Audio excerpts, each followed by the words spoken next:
All right. Welcome, everybody, to the 20th episode of Sports Cards Live. Bit of a milestone episode tonight, and fitting that we are going to do a virtual expo preview show to let everybody know what we sort of saw today in the expo itself. We got into the platform and we were able to see what this thing's going to look like. So we're going to show you that and talk about that. Ameet, Acharya, also known as Titan Hockey Stick on Instagram and 99 Goals everywhere else, will be joining me on screen in a few minutes. But before I bring on Ameet, as usual, I just want to, this is the 20th episode. I'd love to thank all the guests I've had so far, but that'll take too long. So I'm just going to, thank last Wednesday's guest, Ken Reed, anchor on Sportsnet, was the guest, and what an amazing guest he was. We talked about hockey cards and the hobby in general for about an hour and a half. That video now lives on the YouTube channel, Sports Cards Live. If you haven't yet, please do go subscribe to the channel. Also want to thank this past Saturday's guest, Jeff Wolf of Iconic Auctions, a good friend of mine. He joined me. We talked about everything auction business in the hobby. His company is the one that just auctioned off the Michael Jordan love letter, the 20-page love letter with like 3 Jordan autographs. So that was a pretty cool conversation. Also, I want to announce that this coming Saturday, after the Virtual Expo ends, we'll be doing a Virtual Expo recap episode.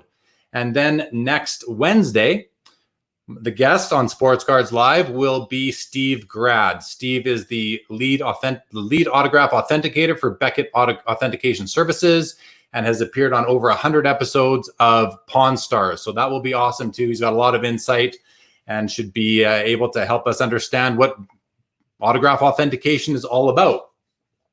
The old episodes of Sports Cards Live, everybody, they live on the YouTube channel. You can go watch them. They are long. I'm going to warn you. We go for an hour and a half to over 2 hours. I recommend you watch them in chunks so you don't, find yourself having to watch a 2-hour episode. Watch them in chunks and or longer if you want, but they tend to go and we keep them pretty interesting. So check those out. And then, obviously, we have the Virtual Expo coming up this weekend, so be sure to check that out. Again, that's what this episode's about. So without any further ado, I'm going to bring on tonight's guest for this special 20th episode, Ameet Acharya. Ameet is a good friend of mine. Ameet, welcome to Sports Cards Live, my friend. How are you today? I'm really good. I'm excited. I'm a big fan of yours, Jeremy. Been watching all the episodes. I'll actually watch the full 2 hours, sometimes late at night. Doesn't bother me. But yeah, man, I'm totally jazzed for this. Awesome, man. Well, it's great to have you. For anybody watching, Ameet and I, we go back. We've been friends through Expo, through the hobby for going on probably at least 15 years by now. And so it only felt natural for me to bring on one of my closest hobby friends on this 20th episode, this Expo preview show. Somebody, we've been setting up beside each other at Expo now for probably 6 or 7 years. And so it just felt right to invite you to the show tonight, Ameet, and I'm glad you're available. It's awesome. I mean, Expo is the real Expo. It's our Mecca. It's something that we look forward to. We go to the Expo, we spend those 3 days together, and as soon as it's over on the Sunday, we start the countdown till the next Expo. And we're fortunate that unlike the National, the Expo's twice a year. It's the first weekend in May and the second weekend in November. And the countdown starts every single time. And it's not just you and me. It's our whole. We have a pretty large crew, a bunch of buddies from the show, and we count down. We cannot wait for the next Expo. So without the real Expo happening, we are forced to make do without it. And lucky for us, Steve Menzie, the owner of Expo, decided to put together this virtual Expo. And when we first found out about it, we were pretty excited about it. I know I'm excited about it, but Ameet, how excited are you about this? I'm so jazzed. And when it comes to expos, we always measure it in the number of days, number of sleeps, usually leading up to. You see many posts on Instagram, on Facebook. 2 sleeps till Expo, 3 sleeps till Expo. So I'm so jazzed for this. I mean, obviously, I would love to be there in person, but this is the best thing out there right now. And Steve's giving us a chance to relive another boyhood memory of ours as we grow up. Yeah, exactly. And what I like about this is, a lot of people don't know what to expect. And how could you know what to expect? You've never been to the Virtual Expo before. None of us have.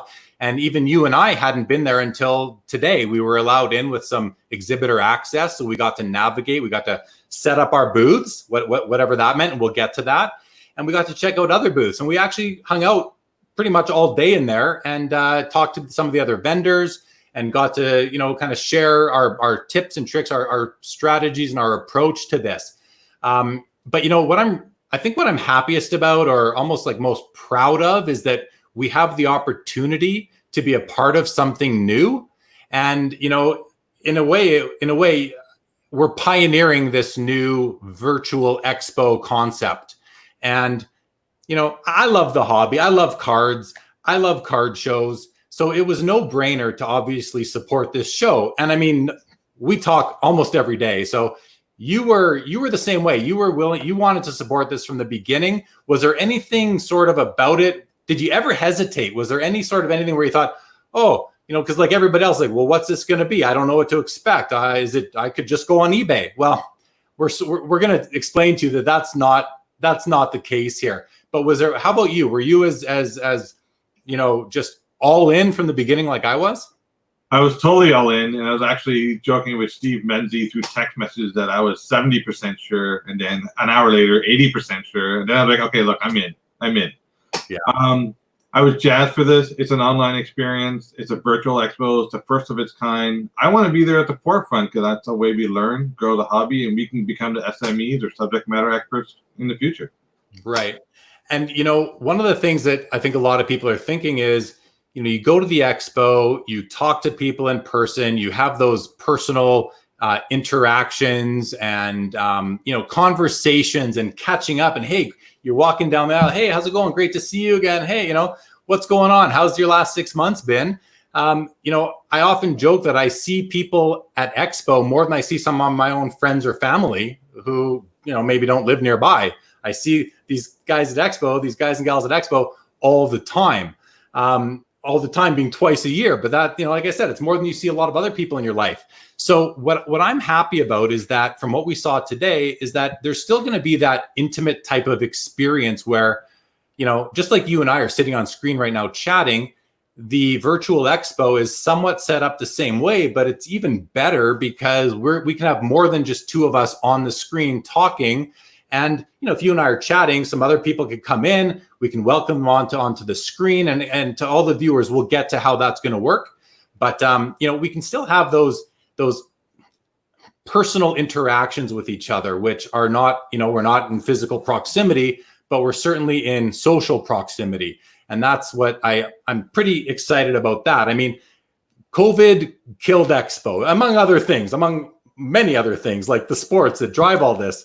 But, this is, and thanks to Steve and his team, we have this opportunity to have a taste of Expo and to really invite all of the attendees. It's kind of weird to say, but invite them into our homes. Like this is where I'm going to be tomorrow in my booth. You're going to have the same angle, just like with Ameet, you're going to have that angle. So you're going to be able to see all that. Before we move on, I just want to point out to all the viewers watching, and thanks everyone for tuning in. If you want to make comments, because if you've watched the show before, I try and really get everybody's comments involved. You need to please go. I'm going to put it up on the ticker right now. If you haven't yet, go to StreamYard.com/Facebook, click the big blue button, and that will allow StreamYard to see your name, especially if you're watching on Facebook. If you're watching on YouTube, you don't need to do that. Another thing I want to mention, we are going to be having some giveaways courtesy of Steve Menzie later on, who is Captain Expo, later on in the episode. And these giveaways are going to be based on some trivia questions. And these trivia questions, the answers to these trivia questions are going to be dropped during this episode. So you want to pay attention. You want to be here now. And the other tip I'll give you is if you're watching on Facebook in the Sports Card Live Facebook group, you're actually 10 seconds behind the live stream. Whereas if you're watching on YouTube, you're in real time. So whoever's watching on YouTube is going to have an advantage when it comes to answering those trivia questions in about an hour's time when we bring Steve on and get into those. So with that said, Today, as I mentioned, we got to see the expo and we were in there for a while. And so we want to tell everybody kind of what we saw and what we think that you're going to see to help shed some light on the mystery of what is Virtual Expo and how does that work. So let's do a little review here, Ameet. What are some of the key sort of things that you want people to know who are going to come in as attendees to help them navigate and, to really let's speed up that learning curve for them? What do you want to share?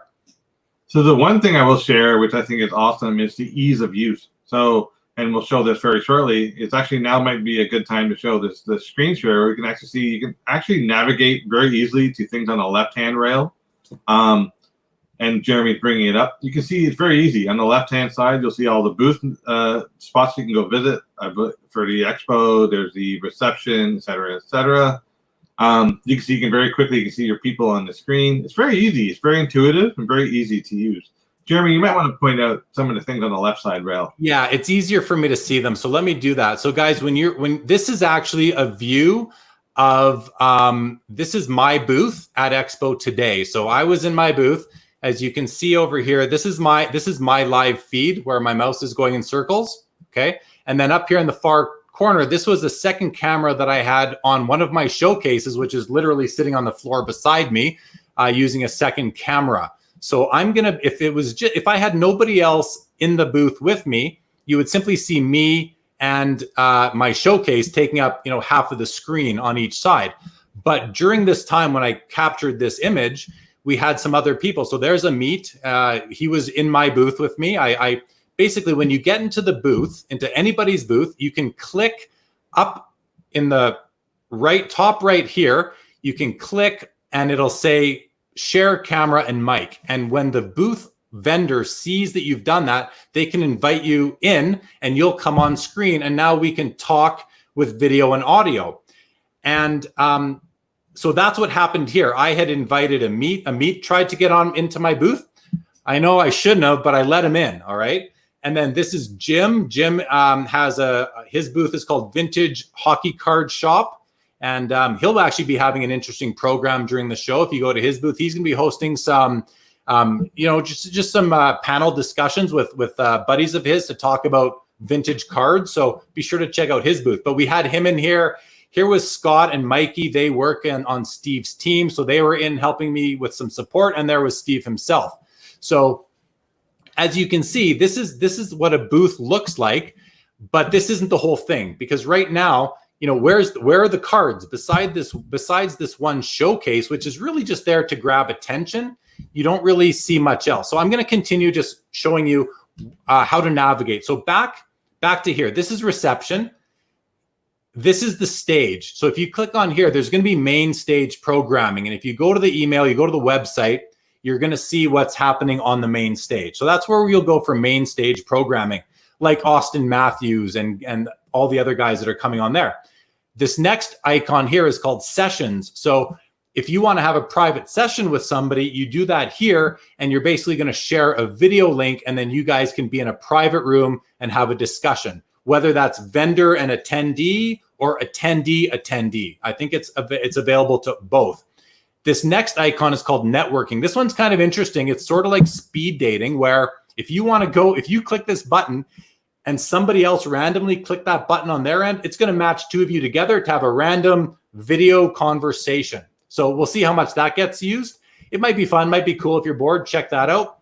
And then the bottom one is the expo. So when you click on here, it's going to take you to the main page, and it's going to bring up visual logos of everybody's booth. So for my booth, you're going to see the Sports Cards Live logo.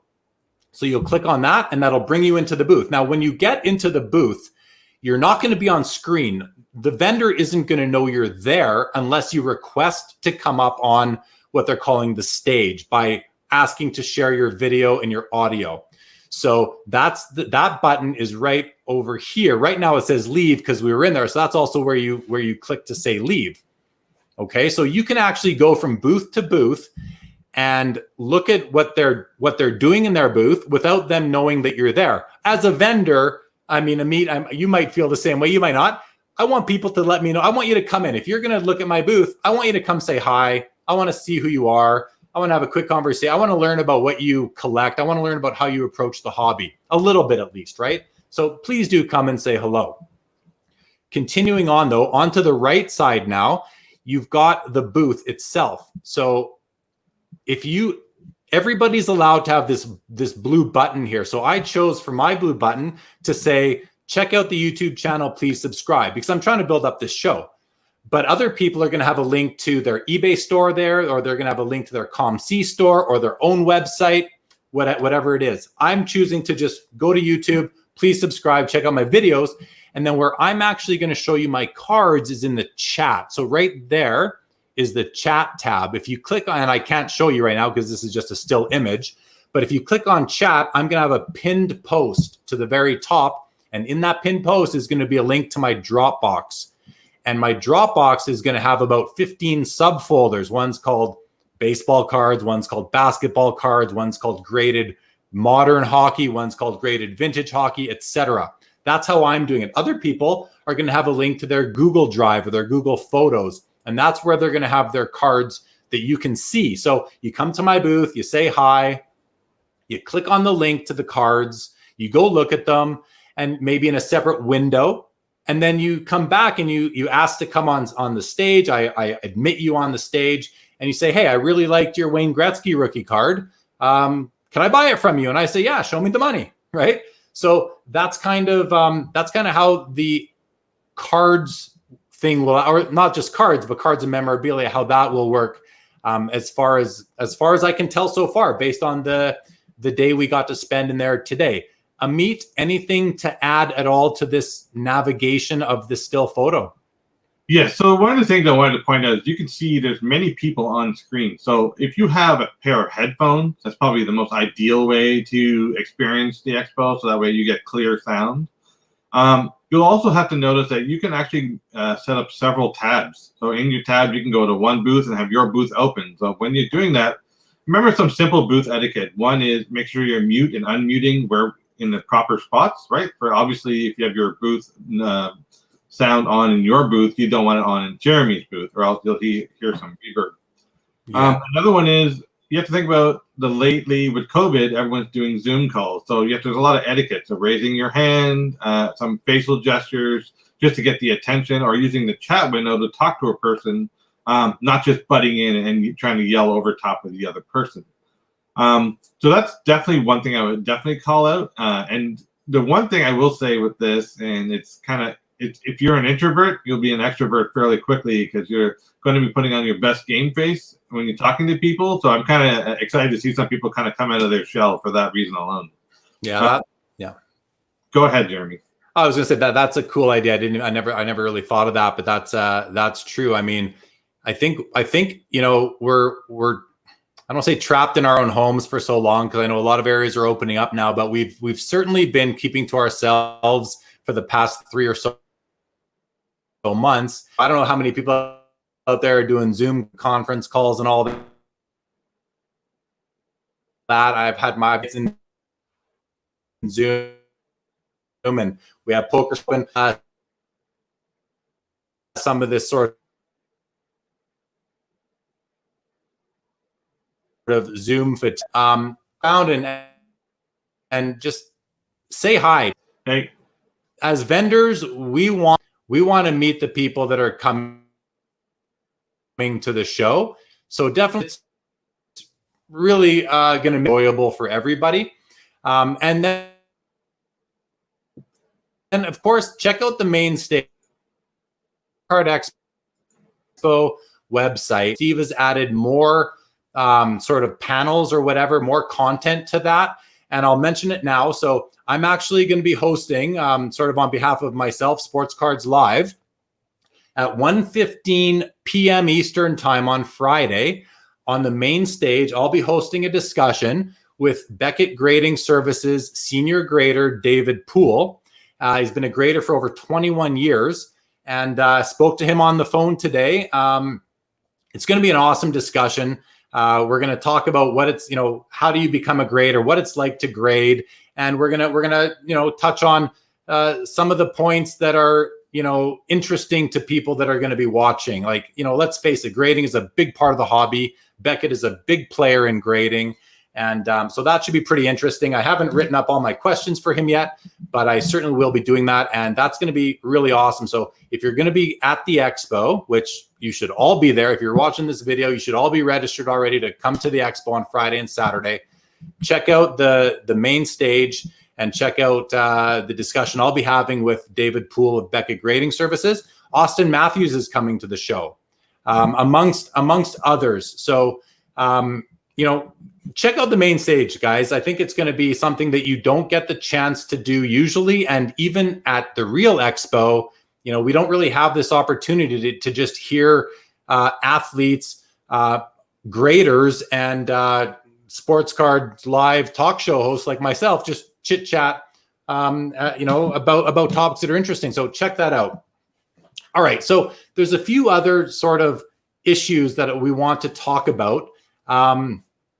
In terms of transactions, like everyone wants to know. I'm just going to unshare the screen here. Go here. Everybody kind of wants to know. So shipping, how does that work? Payments, how does that work? Currencies, what currencies are we doing? I can tell you for sure there's Canadian vendors and there's US vendors. I'm not sure if there's any others, but I've definitely seen the Canadian and the US vendors.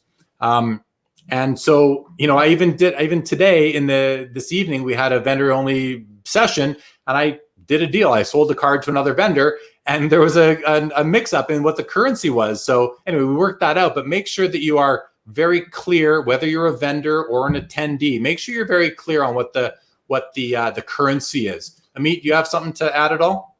Yeah, so I think you hit the nail on the head that you pretty much have to be very clear. So when you're doing a deal with someone, be extremely clear with that person you're dealing with. What is the method of payment? How are they sending it? Is it PayPal friends and family? Is it PayPal the regular way? Is it an EMT? Make sure you're very clear what the transaction is. In my case, I'm actually going to take the physical card and say, are you interested in this? I might even go in so far as actually write on the envelope itself the address of the person, right? Make sure I have my phone with me so I actually see the payments come in, seal it up in front of them, so they're aware and actually physically see that you're shipping the item on. That's no different than, for example, when you're doing deals on Facebook, people will take pictures of their parcel and whatnot. So definitely be very clear when it comes to shipping and make sure you're clear about the exchange rates and the payments you decide to use. Yeah, for sure. Like the card I sold tonight, I quoted him in Canadian dollars, and then he went to his calculator to calculate it in US dollars. And then I'm like, well, do I like the rate he used and all that, right? And like, so just be clear with the vendors if you're an attendee, be clear with the attendees if you're a vendor, how you're approaching your pricing. All right. If you've watched this show before, and I'm going to say it again, guys, please do subscribe to the YouTube channel, trying to build up the show, get more viewership, and spread the good hobby word. I like to really involve the viewers that are watching and the comments that are coming through on YouTube and Facebook. So let's start with that right now from the beginning. We're going to start. Scott Nobles, welcome to the show. Happy to have you. Ziggy No has a Facebook channel also called Ziggy No. Check it out. Ziggy, welcome to the show. Al, welcome to the show. Thank you. See, this is what I mean. This is an anonymous Facebook user. If you go to StreamYard.com/Facebook, it'll put your name there and then we can address you. But thank you for joining. Anand, hello, past my bedtime. Thank you for staying up late to take in the show. Will, another Fall Expo attendee usually. Looking forward to the virtual, but nothing beats the real deal. Can't wait for hopefully the Fall Expo. We all feel the same way, Will, that's for sure. Steve Menzie, Expo Captain right there. Steve is the owner and promoter of Sports Card Expo. Steve, welcome to the show as usual. We will be bringing you on screen, Steve, in about half an hour, 35 minutes. So make sure you're still awake and around. Ditto Hobbies, already show number 20. Really enjoying watching your YouTube channel. Looking forward to all your new material. Thank you very much. I'm very flattered and much appreciated. Ralphie, all in. Show me the Jagger. If anyone is out there that is a vendor and you have Jagger cards, high-end, nice Jagger cards, Ralph Stamatis, also known as Ralph, make sure that he gets a look at your Jaggers. Don't be hiding your Jaggers under the tables. Billy, the worst part of eBay is lack of interaction. I look forward to the virtual for this reason. The impression people make via text isn't necessarily how they come off in person or on camera. truer words have not been spoken, right? I mean, I know myself, my history on message boards, I didn't always come off as the nice guy that I really am, So, it's a lot different to put the voice and the inflection into what we're saying, yeah, right? Ameet, you agree? Like, there's nothing like it. I totally agree. And the neat thing is, we know people through Instagram handles and through Facebook handles, or Facebook names rather, and Hobby Insider, for example, the handles. I wouldn't know what someone's real name. So it actually gets you to know the person behind the name, which is a neat thing. So that'll also be a neat interaction. And some people I've never met before, I'm sure, are going to be like, oh, who are you? Oh my God, I talk to you all the time on Hobby Insider. So we're going to have a few of those for sure. Yeah. And the other one, Instagram has blown up for cards in the last, really, it's blown up a lot since COVID, but it's blown up a lot in the last year and a half. And I mean, there's a lot of people that I follow and that follow me, and we comment on each other's cards on Instagram. I'm hoping that all of the people that do that come to my booth, let me know that they're there, come on screen, and we can have a chat and actually, more than just an Instagram discussion on a specific card post. So please make sure, again, I've said it twice already. I'm going to keep saying it. Let's talk. I want, my message in my booth is come talk cards. Let's talk cards. That's what I love to do. That's what a lot of these vendors love to do. All right, Josh in the house. Welcome to the show. Josh, Zach, living in St. Louis. I've never experienced the expo. The virtual version is as close as I will get for a while. Well, Zach, hey, it's better than nothing. But when the real world comes back and we can go to expo, I highly encourage you to make the trip to Toronto for the real expo. Like I said earlier in the show, it's our Mecca. We love it. I think Steve, who owns the expo, I don't think he realized just how many people really love this show. And I think he's starting to realize just how close and tight this hobby is, and how us card collectors, and to an extent memorabilia collectors, we look forward to this for 6 months. So yes, while the virtual won't be the same, it's as close as we can possibly get. And from what we saw in the show today, we're actually going to have a great opportunity to meet people and talk and have those interactions. So don't underestimate that. I saw comments online leading up to this, like, oh, I can just go on eBay. I'm thinking to myself, yeah, but it's nothing like what this is going to be. This is using specialized software, a platform that is built for trade shows and for an expo. So it's going to be different. It's going to be way better than just going on eBay. Trust me on that. You agree with that, right, Ameet? I totally agree. 100%. Okay. Earl in the house. Earl, welcome to the show. Thank you for joining. Sean, Ameet, a hobby legend in my eyes too. Couple of anonymous users, guys, again, on the ticker, StreamYard.com/Facebook. Go click that big blue button. We'll see who you are. Dollar bins don't exist. Okay.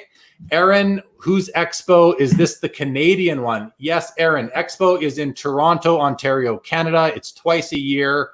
And it's the biggest show in the world next to the National.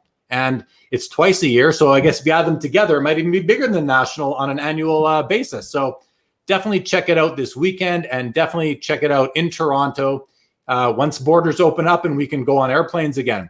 Corey Wilson, yeah, Toronto's doing a virtual edition this weekend. Yep, this is what we're talking about, guys. The website is, I'm going to put the website up right now for everybody so that you can see. So there we go on the ticker. Sports Card Expo Virtual Edition, June 19 to 20, sportcardexpo.com. Guys, be sure to go check that out. PLJ says, Ameet, hello, Ameet. Tim Heacock. Tim was my guest about a week and a half ago on Sports Cards Live. Guys, check that episode out. All old episodes live on the YouTube channel. Go subscribe. Can too many people at a booth be a problem, i.e. taking a super long time to chat with a vendor? Great question, Ameet. You want to take this one? Yeah, so if you look at the booth screenshot that Jeremy had shared before, you'll notice you can have up to about 10 windows, right? You can actually allow people into your booth. There's actually a queue that will actually show up at the bottom, and you have a moderator panel. You can actually let people in. What I would recommend you do is you probably chat with the person and say, hey, I'm interested to talk to you, and be more interactive with the user, the booth vendor at that point, because then it'll entice them to kind of let you in and perhaps maybe keep the traffic moving throughout your booth. So definitely, I don't see that being a problem, but as long as us sellers are cognizant of the fact that there are people looking, we have to be mindful of the people that are looking and make sure we're letting them in at the right time. Exactly. And there is a maximum of 10 people that can come into the booth on camera at a time. So I don't know if you can see, but I'm with my mouse here, I'm circling this number. It says 7 of 10 because you see there's 7 screens. So I'm taking up this one over here, but I'm also using this one. So I'm using up 2 of the 10, so I can welcome 8 other people into the booth on video at the same time, even though 100,000 other people can be just watching without us knowing that they're there. And we will know that the people are watching because of this little number right here. That's an eyeball. It says 7. So this means there's 7 people watching and there's 7 of 10. So we had no other extra people watching that we didn't know who they were. But you can see that number, that 7 there, can get up to into the thousands because this platform allows for, like, I believe it's 100,000 people. So that's how we know who else is there. All right. Let's get back to some more of the comments here. I lost my track. So where are we here? Yes, this weekend. There we were. Tim's question. All right, guys. Sorry about this. Here we are. So Tim says, are the price discussions with the vendor private? So for that, there is the ability then to open up a private session. And that's where I pointed you guys to earlier over here, this session section. So what will happen is if you're at my booth and you want to, or we want to talk deal in private so no one else can hear us negotiating or whatever, we want privacy, we can open up a private session. What will happen is I will invite you to a private session as a vendor. A link will pop up in your private chat as an attendee. You click on the link and it'll open up the private session. Again, it's going to be key, as Ameet was saying earlier, to make sure that you're muting yourself in the other windows, or really as an attendee, you can close the other window and just be in there, but then it's on us as vendors to make sure that we're going to mute those other windows, mute our mics in those other windows so that we're not getting feedback and reverb because it can get quite annoying. So there are definitely private discussions with vendors. Very important. All right, Andy in the house. Andy will be set up under Forest City Coin, I believe. Make sure to check out Andy's booth this weekend as well, guys. Ziggy says, can you please add the website in chat and description? I want to share with others. Thank you. Ziggy, it's going, as you probably saw this by now, but it's going up. It's going through the ticker right now, sportcardexpo.com. And thank you on behalf of the organizers and all the attendees and vendors for sharing this. Peter says, is there an expectation of PayPal friends and families versus goods and services? Yeah, that's a great question. Ameet, do you want to share your thoughts on that? Yeah, so that seems to have become the norm on a lot of online transactions, and mostly because there are fees that PayPal charges, right? The opposite way of dealing.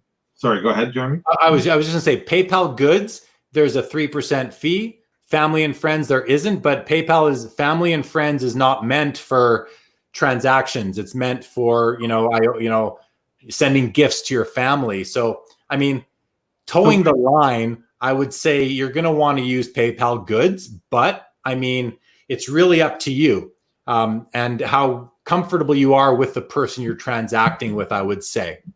I agree with that because some of these purchases can be of exceptional value, right? So if you're dealing with several thousands of dollars, you want to feel protected. So PayPal offers that level of protection. They do it for a reason. And also, it also comes down to another thing that's very important is the open communication and actually negotiating with your other partner in crime on the deal. So you guys have to come to terms and make sure you're amicable about it. So definitely, I don't think it's a understood method of payment. You still have to discuss it, but there are options. There are. I mean, another one is like e-transfers. Just send me an e-transfer right to my email. It goes in my bank. The money's mine. I'm going to send you the card or the cards. Jamie Lemire in the house. Jamie, looking forward to seeing you. Be sure to stop by the booth and say hello. He goes on to say, Ameet, bring the hoops. Jamie is a big basketball fan. Jamie, I don't know if you're still watching, but you might remember you sold me at the National last year. You actually sold me Luka Doncic Prism rookie PSA 10 for like $60. And I think you gave me $20 off because I got you into the show or something. Thanks, buddy. That's looking good for me right now. Don't mean to rub it in, but I do appreciate the card very much. Art Ma in the house. Art, welcome to Sports Cards Live. Nice to see you. Billy says, if Ameet could run Upper Deck, what would he want to do and how fast would he fire those guys making the set? So for anybody who doesn't know, Billy Celio is a product manager at Upper Deck. He's the ones that he's one of the guys that designs the sets that we buy the cards from. So Billy, thank you for joining. Billy was also my guest a couple of weeks ago. Check out that video on the YouTube channel. Subscribe if you haven't. Thank you. We had a great conversation about what it's like to work for Upper Deck, what it's like to build hockey card sets, because that's what he does. He does some entertainment sets as well. So that was an awesome discussion. Go check that out. Anand says, will vendors be interested in purchasing trading? I can tell you for sure, Anand, that vendors are there to purchase. They are there purchasing. Another vendor purchased something from me today already. So definitely bring your cards with you guys. The nice thing is that you're all likely in your own homes. So you've got your cards with you, have them handy, have them somewhat organized so that the vendors can see what you have and show them on camera. Like, it's really as simple as just being like, yeah, check it out. There's a card. And, play with your tilting. You'll notice that sometimes the cards appear fuzzy, blurry, not in focus. So really play. I've noticed that if you tilt the top of the card towards the camera, sometimes that'll get rid of a glare. So, or the reflection of the light. So have your cards with you. We definitely want to see them. Glenn asks, how many people can be in a vendor's room at one time? Is there a limit? So if you just came, Glenn, I mentioned we can have up to 10 people on screen, and you can have as unlimited people watching the booth. So whether I'm sitting there by myself, no one's with me, and I've got my second camera on a showcase that's on my floor with some eye candy, I might just be sitting there hoping someone wants to come talk to me. If you ever come to my booth, guys, on Friday, Saturday, and I'm by myself sitting here just, twiddling my thumbs, please come in and say hello. Let's have a conversation. I really want to make sure that happens, and do it with all the vendors. We want to meet you guys. We want to talk.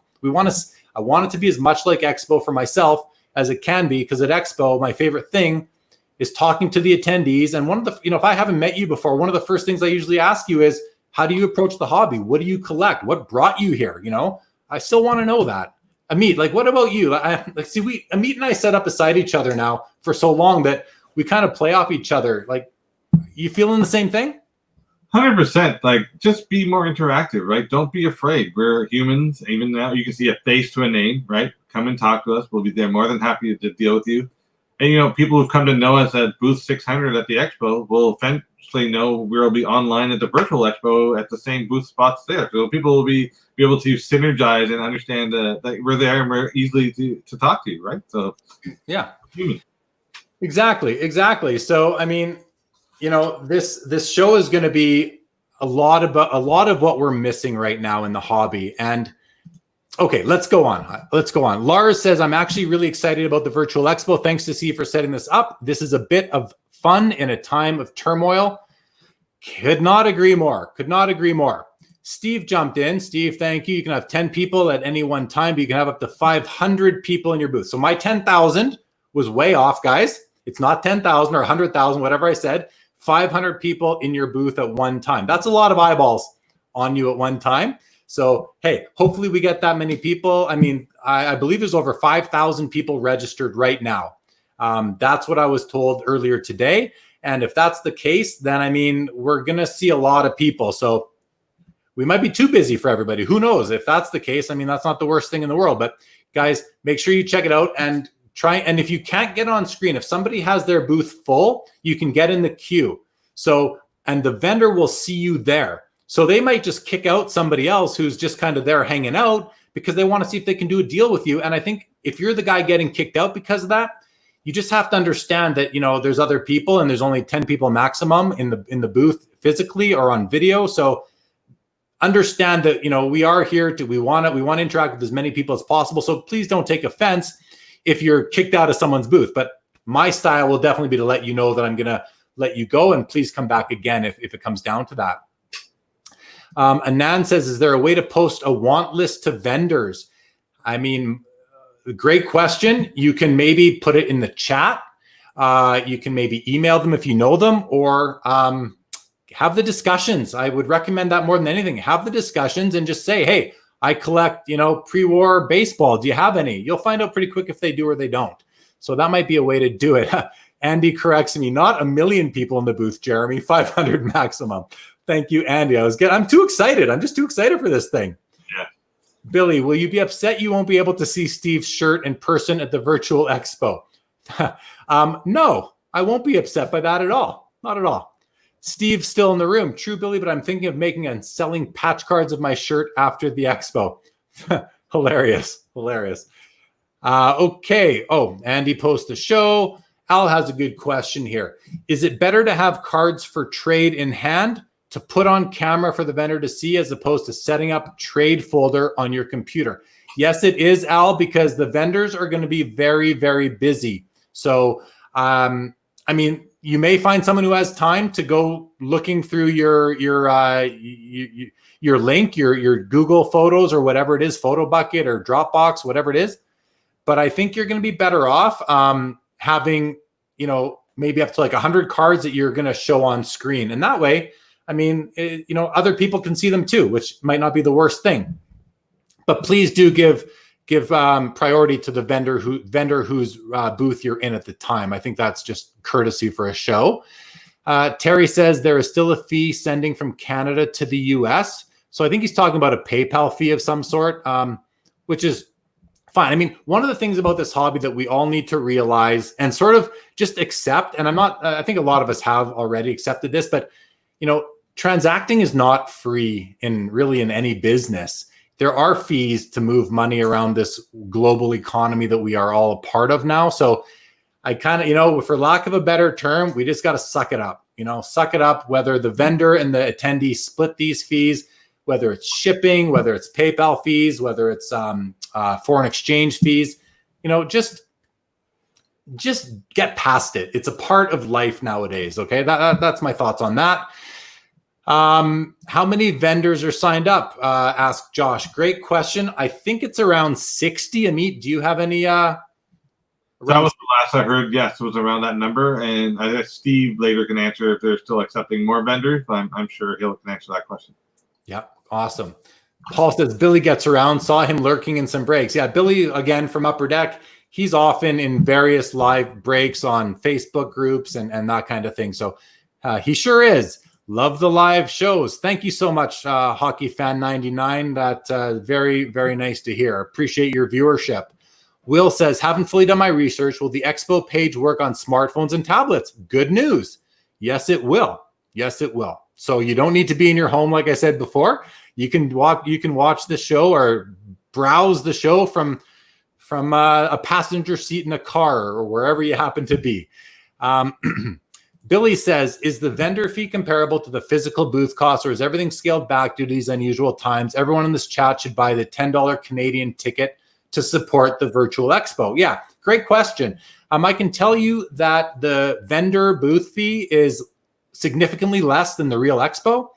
And Steve did everything he could, I feel, in his power to make this as palatable for the vendors as possible from a financial perspective. And for the attendees, I mean, he pivoted pretty quickly and moved to a free attendance model thanks to some sponsors. So, I mean, I think we should be thanking the sponsors for that. They're getting us into this free. And let's face it, this is not free to put on. It just isn't. It costs money to implement, to build out the platform. Steve has a staff. I love that, Billy, that you're saying, pay the $10 to support the Virtual Expo.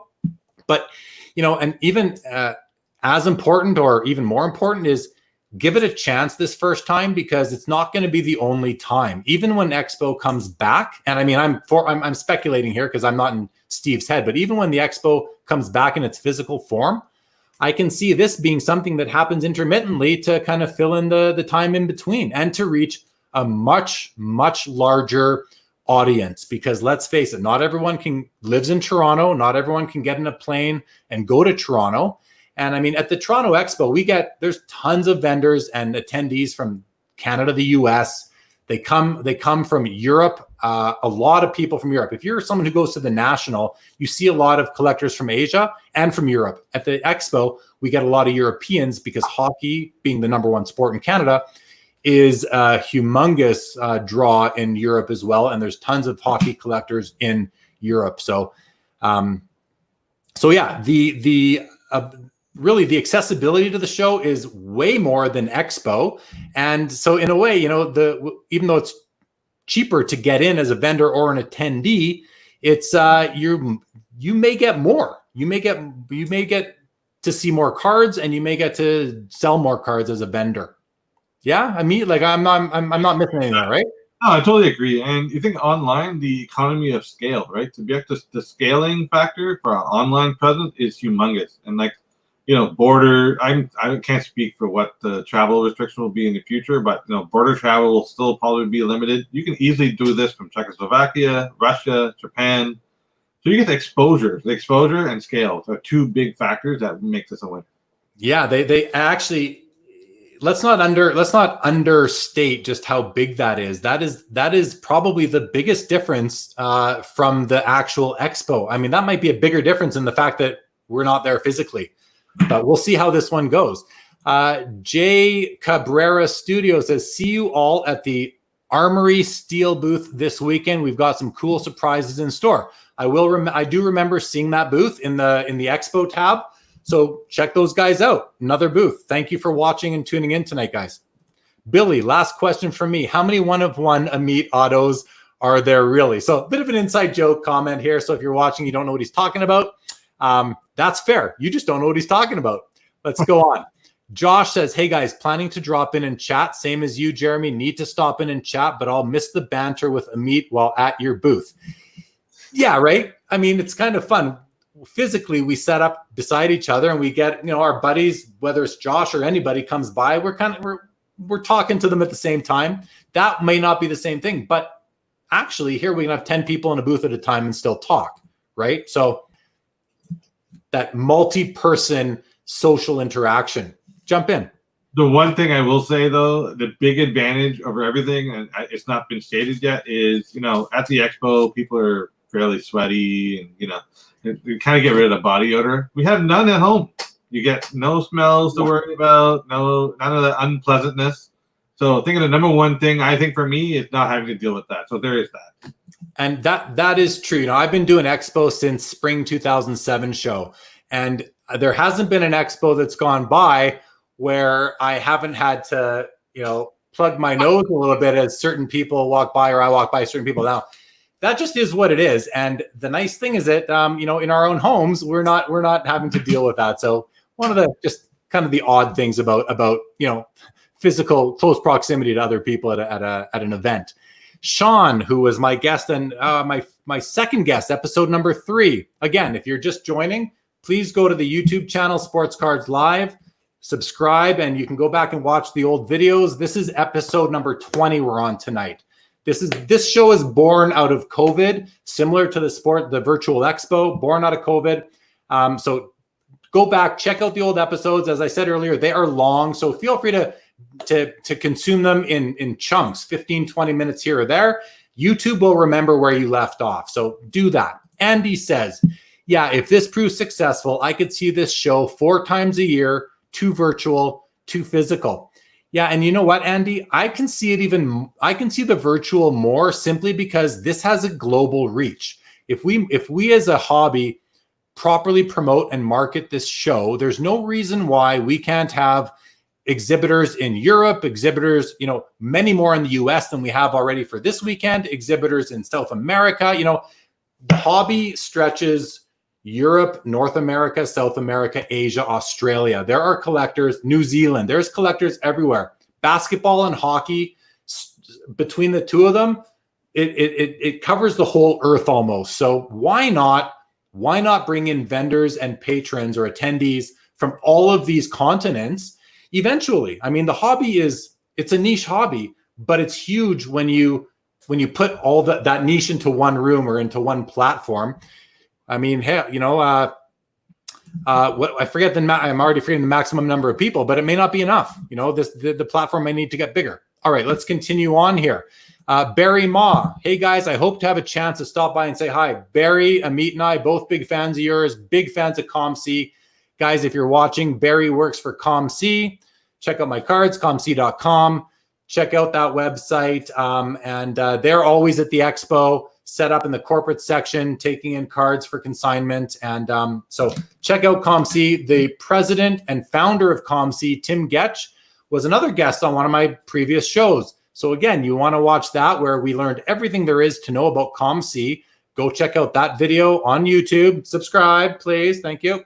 And check that one out. Really, one of the best episodes I've had was with Tim Getch of ComC. So Barry, thank you for dropping by. I look forward to seeing you at the show this weekend. Billy asks, any chance for an Austin Matthews exclusive appearance on Sports Cards Live? Probably not. Probably not. He's not someone I could just pick up the phone and call. But hey, if anyone out there knows Austin Matthews and wants to help me make that happen, I would love to have him. I like this. Chris West, Expo, the no BO edition. Jamie, sorry for the BO, Jared. That's okay, Jamie. That's okay. You're always welcome. Paul Cashman, just for our personal, okay, enough of the smells, guys. Enough of the smells, guys. Will says, does the pepperoni meat vendor have a virtual booth? It's a good question. I don't think he does. Ameet, anything on that? Bottled sausage guy perfume and cologne. Got it here just for anyone who wants to smell it for the Expo reasons. There you go. There you go. There you go. So, while we're not at Expo and we don't get all of the, the stimulus that you get at Expo, here we have Ameet who's actually spraying sausage spray. For those who haven't been to Expo, it's kind of a joke, but what Expo, there is a booth that's set up there every show, and they sell sausage and pepperoni and salami and all that stuff. And then you see people walking around taking big bites off of these pepperoni sticks, and they smell. You can smell them. So it's the people that set up right in the immediate proximity of this booth. I think they're probably immune to it by the end of the show, but it's quite the powerful impact on your olfactory senses. All right, Josh says, I hope the pepperoni guy signed up to be a vendor. Yeah, he would probably do some good business, I would think. Scotty says, burnout of COVID, but going strong because it is awesome. Born out of COVID, but going strong because it is awesome. Thank you, Scott. I'm having a ton of fun with the show, everybody. Plan to keep it going after COVID. Might have to go down to one show a week because it's tough to keep up this 2-show-a-week pace, but we'll do what we can, and I appreciate all the viewers and all the subscriptions to the YouTube channel. Timmy says, can you message the vendor to discuss or only video chat? As we said earlier, you will be able to go into private messages. You will also be able to chat with the vendors in that booth's chat section. And you can also talk in front of other people or go into private video. All right, we're going to keep going through these comments. Charles, are any of you guys selling vintage at the show? I've got a bit, Ameet's got a bit, but Charles, I can tell you what I saw today. There are several vintage dealers at the show. Vintage Hockey Card Shop, check him out. His name is Jim. He'll be there with a lot of vintage as well. I just know because I was hanging out with him at the show today a little bit. Terry says, Jeremy will have vintage. I will have some vintage for sure. I have a special folder in my link that will be pinned to my chat at the show that is called Vintage Graded Hockey. I don't have any ungraded. It's all graded. So hopefully you're looking for that. If not, other vendors will have it. PLJ, I won a box of Allure and CHL by knowing about the meat vendor through the Upper Deck Random Acts of Kindness. That is true. On the episode I had about a month and a half ago with Steve Menzie and Chris Carlin of Upper Deck, we talked about the expo, the virtual expo, which at that time was like 2.5 months away or 2 months away. And Upper Deck gave away some prizes and PLJ won one. So that was great. One of the benefits of watching this show is that we do have giveaways sometimes. So be sure to check it out, guys, as time goes on. And Andy says the meat vendor makes the show more like a market, more like a flea market feel. I prefer not to allow these uber fringe booths. Fair comment. I mean, I often kind of wondered why they were there, but I understand it. This is commerce. This is business, and the promoter of the show needs to sell booths to run their business to make a profit. This isn't a charitable event, and the meat guy, he probably does a good business. He wouldn't come back time after time if he didn't. So makes sense. And that is the end of the comments for now. So let's move on, Ameet. Let's talk about our expo history a little bit. I mean, we've talked a lot. I think we've covered a lot about the virtual expo. If anyone else out there has sort of questions anymore, please fire away, and we will definitely get to them. But, I've said a few times already tonight that, and Ameet, You too, man. Like, we love the Expo. I go to the National too, and I love the National too, but it's a bit different because I don't know as many people there. And, you know, at Expo, it's really like a reunion every time. So I often say to people, you know, come to the show. And if you're someone who's online, whether it's on message boards, Instagram, Facebook, Twitter, wherever it is, but you haven't really introduced yourself to other people in the hobby, us or anybody, so come say hello, introduce yourself. I mean, we just want to make the hobby as fun, enjoyable, and comfortable for everybody as it is for us. I mean, that's how we approach it at the show, right? Like, 100%. You know, one of my favorite memories of our show, which is actually not about really selling cards per se. There was a particular vendor that once whose kid was really good at math, and he would make his son look for certain letters in your showcase. He would come to us before. Remember you and me, and he was like, "Get me all your draft day marks, seed them all through, and then I'm going to have my son come and pick letters." And he would have to read the letters and do the math. Like, those are some of my favorite memories. My other kind of a comical favorite memory is usually like I'm sitting parked in my chair and I'm looking over at Jeremy with his Winnipeg Jets jersey. So I have to ask, are you going to be bringing your Winnipeg Jets jersey on for the virtual show? that's a great question. I didn't even think about it, but I think I will. I think I'll wear it for the show because it sort of is my Expo uniform. I've been wearing it at the show since I bought that jersey at the show. It's a game-worn Teppo Numminen jersey. I bought it from Superstar Sports out of Winnipeg when they used to come set up at the Expo. And I remember I paid them, I'll say what I paid $1,000 for this jersey back, you know, this is probably 12, 15 years ago now. Paid them $1,000 for it. And then I wear it every show, and I've spilt on it, and it's Teppo Numminen even autographed it, and I've even washed it in the laundry because, I mean, why not? So it's my most expensive shirt that I actually wear. So I think I will wear it because it's kind of one of my Expo customs. So thank you for the reminder. I will wear my expensive Expo uniform. Okay, we have some more questions. Oh, actually, before we get to the more questions, I want to just talk about a bit more about the history of Expo in terms of you and me, Ameet. Like, when did you start setting up at Expo? I've done it for at least, 2006, I think was the first, so 2007, 2008. In and around there, I can't remember, hazy, but I think it's been that far back. And I set up, like, they sent me, Al, the former owner of the show, put me in like this corner over by the exit doors, and it was cold. I remember snow was coming in. I had a wooden showcase that splinters, and I had my cards in there, which I thought were really amazing until I saw a couple other showcases and realized I got to up my game a bit. But yeah, man, I've been there for a while. Like, I can't believe it's past 15 years, man.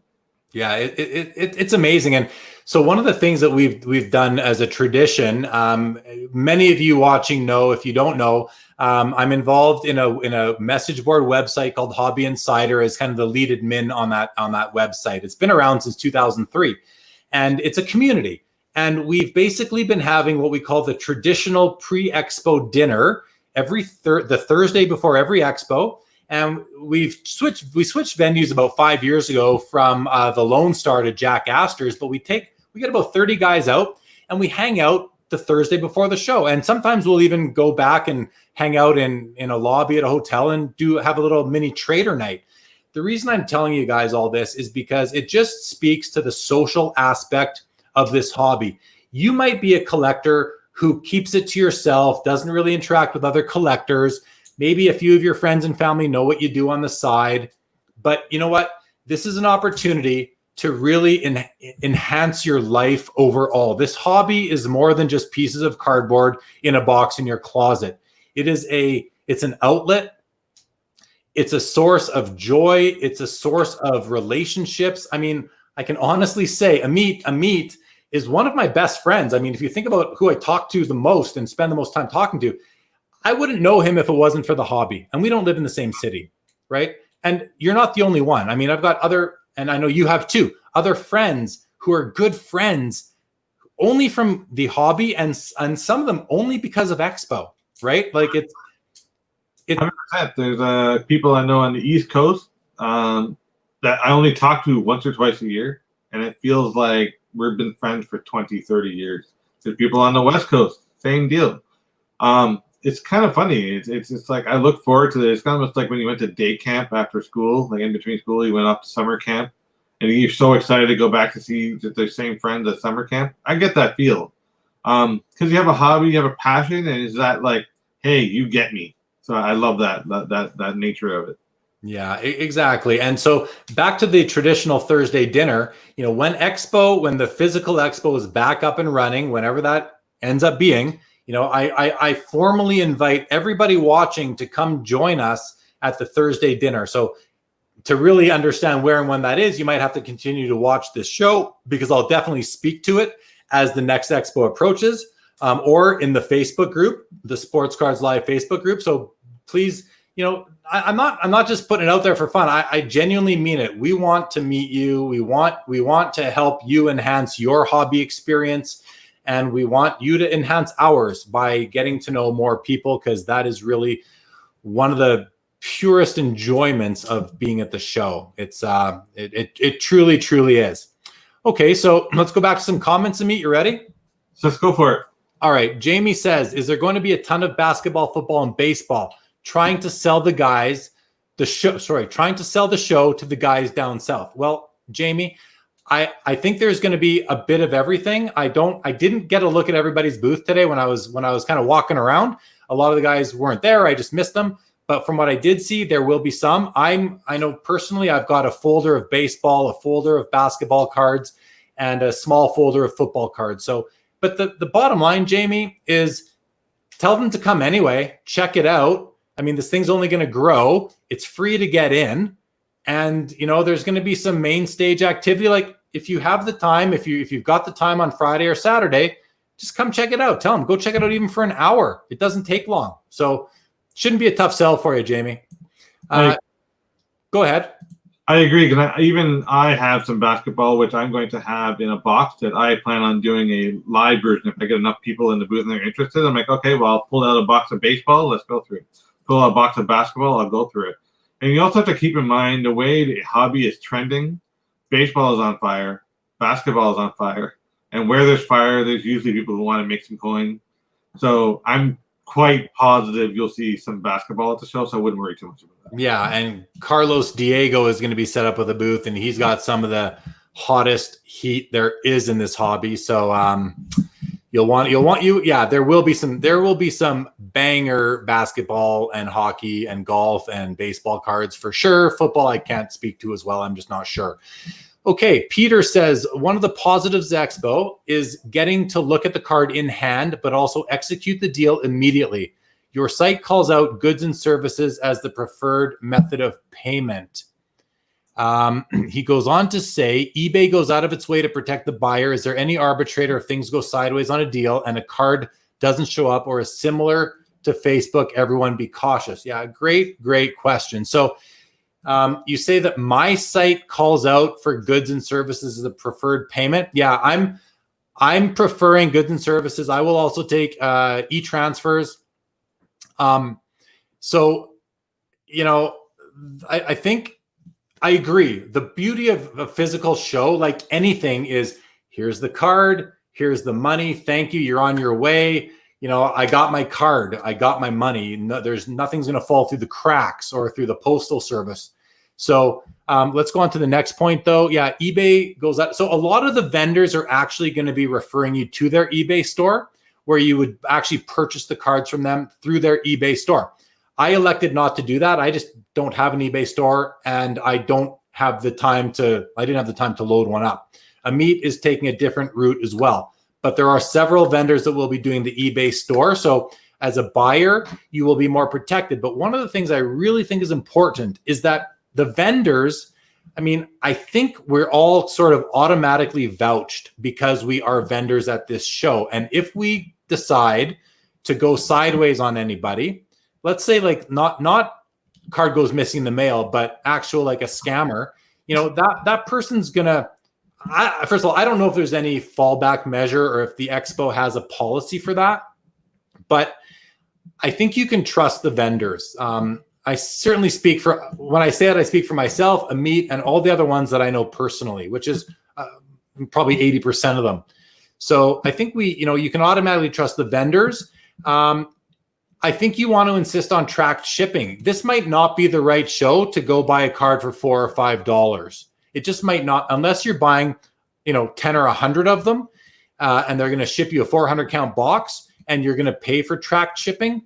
Otherwise, you're not going to go in and buy a card for $15 off a vendor unless you're just willing to risk that it might get lost in the mail. And if that happens and you didn't pay for tracking, I would say it's the same laws apply on Facebook or a message board or Instagram or any other place. So, protect yourself as best you can. PayPal Goods is an option for that. And just, I think, you always have to be professionally skeptical type of thing, but don't let it ruin the experience. I would suggest. Ameet, what do you want to add? One thing I would add to that is everyone is well aware that the postal services have an increased volume of product going through their queues. So, people are going to be shipping things. It's going to take a little bit longer to get from point A to point B. I mean, even look at some big retailers like Amazon.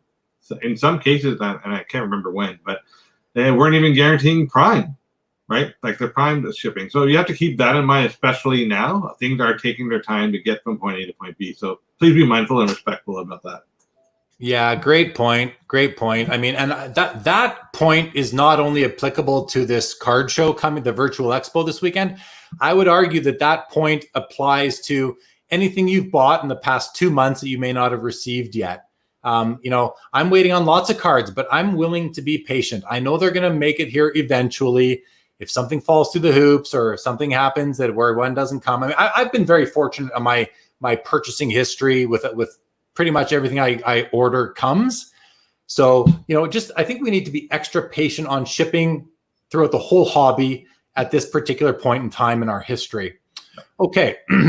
Bon Halen says, speaking of jerseys and memorabilia, will there be vendors selling jerseys or other mem? A few years back, I scooped up a sweet retro Kitchener Rangers. Okay.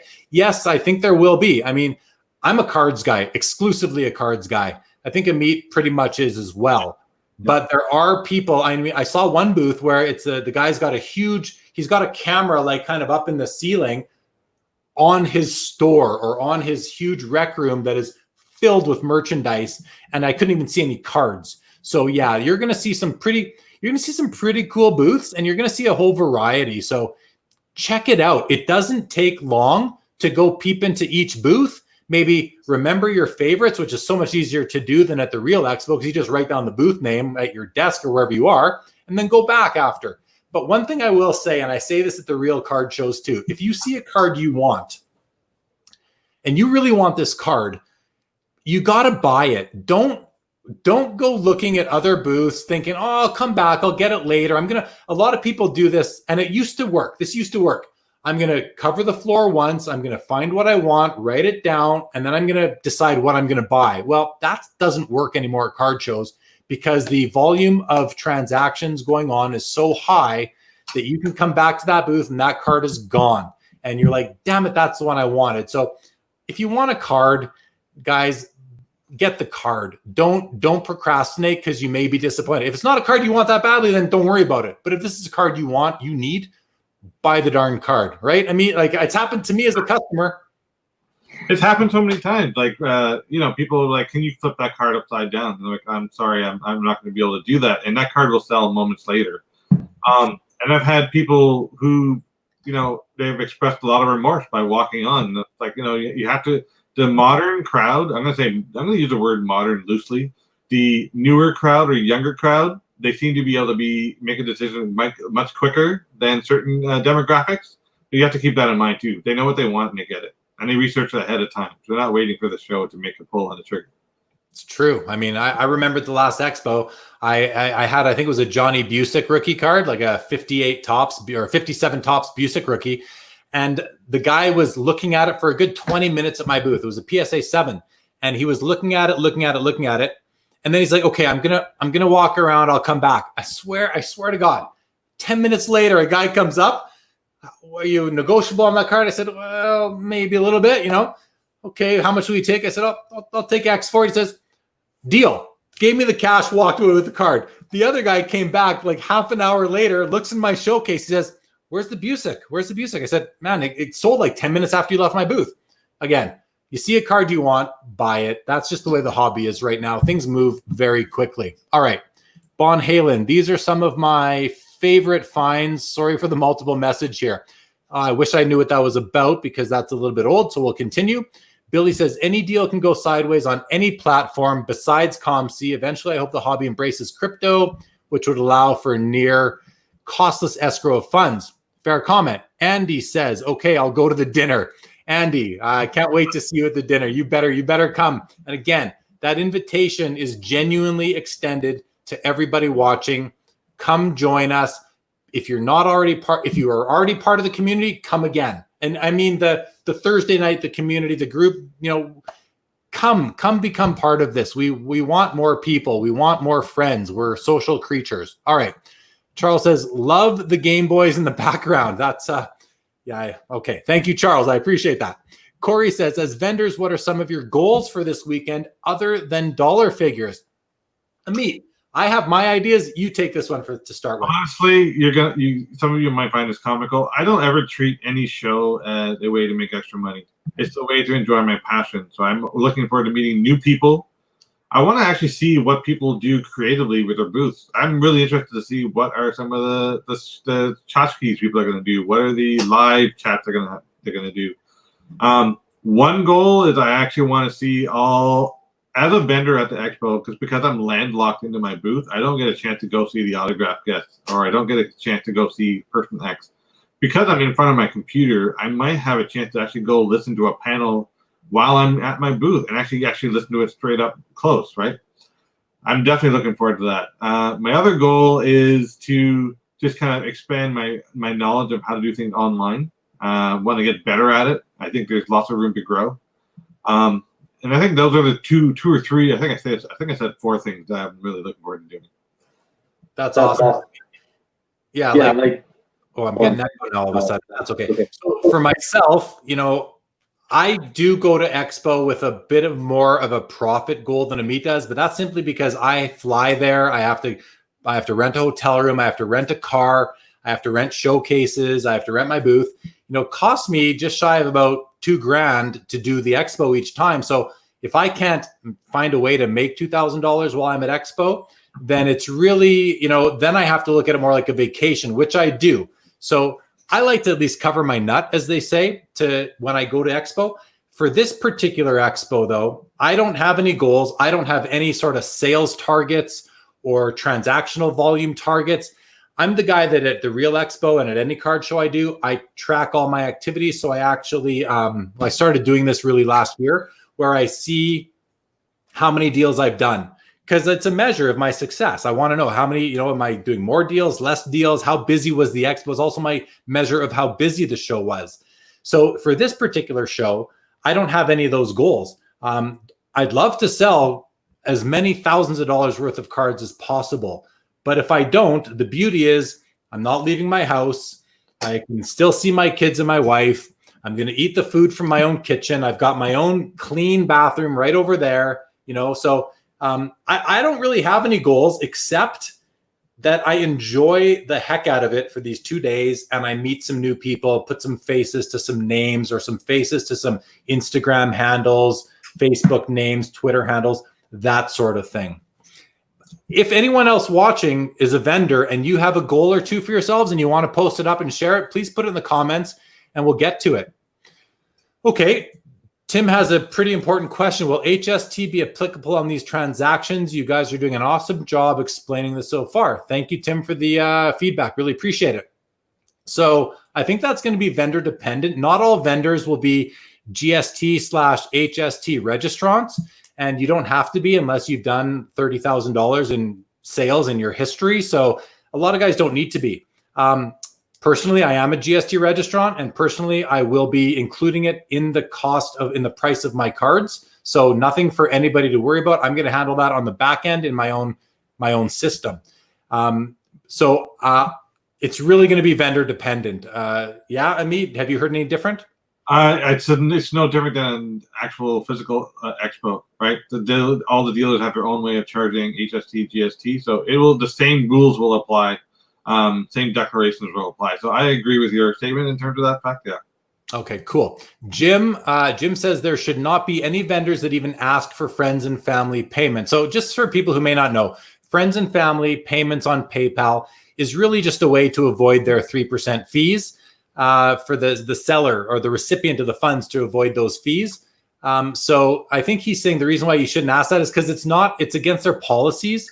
So it's really going to be up to the vendor and the buyer, the attendee, to decide how they want to go, and whatever you discuss in your private chat is up to you. So it's really vendor dependent, and yeah, we'll leave it at that. Jim goes on to say Glory Days will have tons of hockey, baseball, and other memorabilia for the people that were asking about that stuff.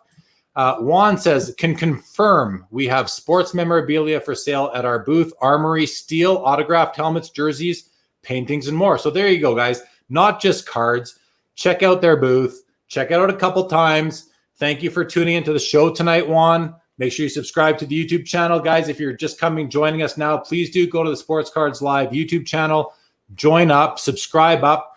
We've got 20 episodes in the in the history so far for you to go watch. They're long, so watch them in parts. I've said it a few times. I'm sorry for those that are still here. We are going to do some giveaways shortly on the episode. If Steve is going to join us, we'll bring him on. If not, we'll do them without him. But let's go on. Jason says, sorry, I'm late. Looking forward to this weekend's online expo experience. SP Authentic limited base autos, here I come. So vendors watching, if you have any of those, get ready for Jason. A great guy, someone I know personally, a great collector. Hasn't made it out to Expo yet that I can recall. So hopefully we'll get him out to the real Expo eventually, but at least he'll be at the virtual Expo. Andy says it would be cool to listen to some of the guests. Yeah, I mean, and you can do that on the main stage. I mentioned at the beginning of the show, for those who weren't here at the beginning of the show, Friday at 1:15 p.m. Eastern time, I will actually be hosting an event on the main stage where I'll be hosting it with the senior grader from Beckett Grading Services named David Poole. He's been with them, I believe, for 21 years as a grader. And we're going to have a bit of a question and answer discussion. So tune into that on the main stage. While I'm on the main stage, I will not be at my booth. So you can go to my booth, you can click the link, go look at my cards. I won't be there. So be sure to come back, check out when I'm done the main stage, and come see me and have a conversation with me at that point. But guys, check out the main stage. Austin Matthews of the Toronto Maple Leafs will be on the main stage. I'm not sure when. Check the schedule on the website to find out. Andy says, I'm looking forward to the experience. I think it will be a good time meeting new folks and helping them get some cards. Yes, sirree. And Billy says, have you guys noticed any other vendors offering older sealed boxes for sale?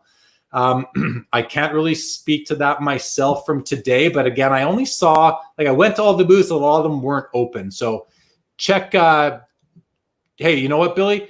Check it out, man. There's not too many booths that you cannot get through them all. You will have time in the course of a half an hour, an hour to visit all the booths, even if it's just for, a few minutes each. So you might need a couple hours, let's rephrase. But, the nice thing is that it's all right there on your computer.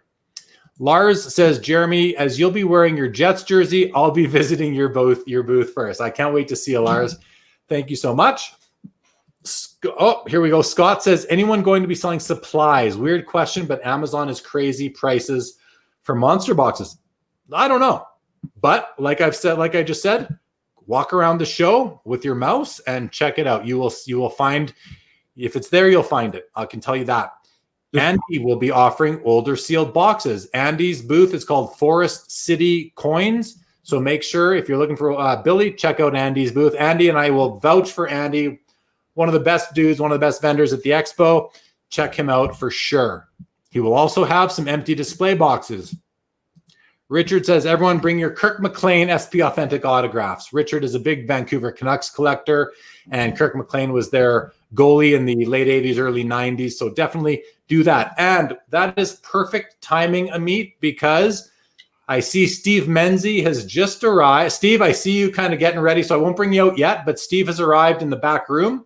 So in a couple of minutes, we'll bring Steve out for some, if anyone has any more questions or anything about the show. Again, Steve is the owner of the expo. Steve has been he's told me before, I don't remember exactly, but he bought the expo from the old owner.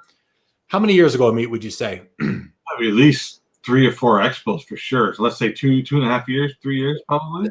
It's at least, and he'll confirm this as soon as we bring him on screen here. But Steve is going to come on, and we're going to give away some prizes. I do have pictures of the prizes lined up and ready to go. Before we bring Steve out, we're going to get to Bill's question, and then we're going to move on. Bill says, as a vendor, is there any troll protection? Any way to block, ban someone if they are causing havoc in your room? And yes, there is. It's a single click, Bill, a single click to basically take them out of the room. So, and there's 2 reasons why, 3 now. You bring up the third, Bill, the 3 reasons to get someone to leave your booth. One is they're trolling. Well, it's an easy click. Get out, and I'm going to tell the organizers about you as well. The second one is that you're not muting properly, so there's a lot of reverb going on. So, what the organizers have told us is just kick them out, but tell them to come right back or fix their audio and then come back. And the third reason is because you already are at your max capacity. Some of the guys are kind of done. They're hanging out, which is great.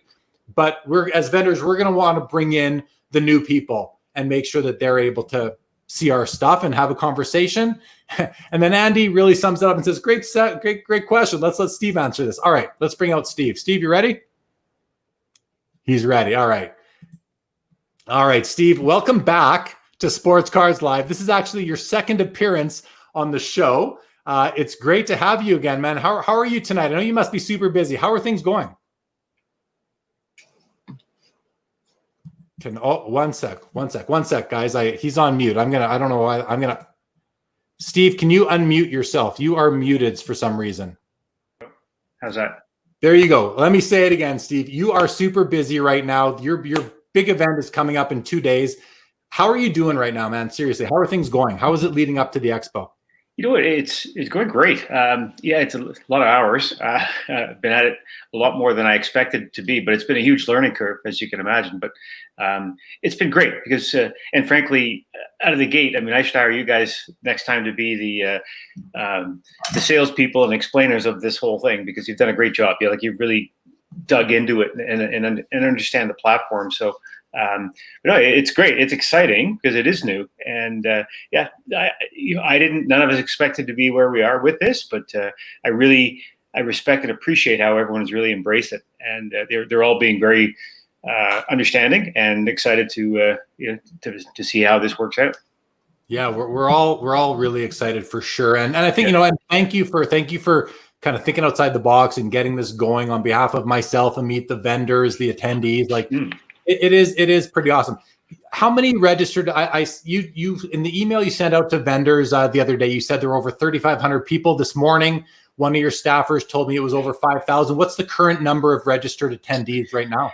Yeah, I don't think we've gone over 5,000 yet, but at last check a couple hours ago was somewhere around 4,400.